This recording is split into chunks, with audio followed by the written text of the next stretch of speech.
NASCAR heads east to Concord, North Carolina for the Coca-Cola 600 this Sunday, May 29th at 6 p.m. Eastern at Charlotte Motor Speedway. The race will get going at 6 p.m. Eastern and it'll be 400 laps on this 1.5 mile long, low tire wear intermediate track, with the likes of Kansas, Las Vegas, and Texas being the most similar. Checking out a few track trends in history, we see that the Coca-Cola 600 in particular is actually the longest race on the schedule, living up to its name at 600 miles. The last 9 winners at Charlotte Motor Speedway in general have either started their particular race on pole or 9th or worse. 3 pole sitters have actually won at Charlotte over this stretch. There's been an average of 8.5 cautions per race over these 9 races, and the driver to lead the most laps at Charlotte has won 5 times during this stretch, including last season when Kyle Larson did so, and has failed to finish top 3 just twice during this span.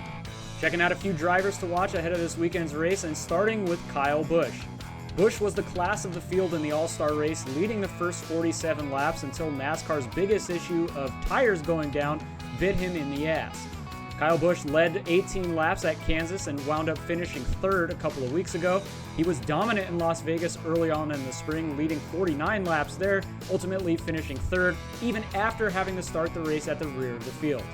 He has only 1 finish outside the top 8 over his last 12 combined races at Kansas, Texas, and Las Vegas, and 4 of his previous 5 trips to Charlotte have resulted in top 5 finishes, with a win in the 600 in 2018. The next guy on my list is somebody else who was snake-bitten last weekend at the All-Star race, and that's Chase Elliott.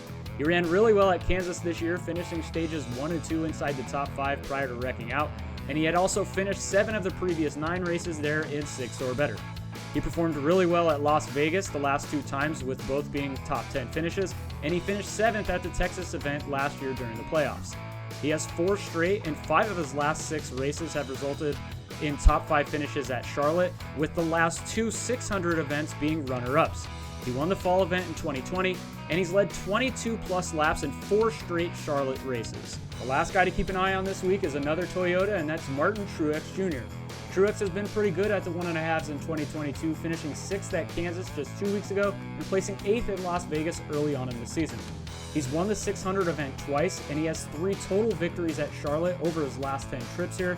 Besides last year's 29th place finish, his worst finish over the previous 9 was actually 13th, and he's led by far the most laps at Charlotte over the last 10 at 919, which is almost 400 more laps led than the first guy we talked about, Kyle Busch. If you like any of these drivers to win this weekend's race, make sure you head to FanDuel Sportsbook, where you can get your first bet risk-free up to $1,000.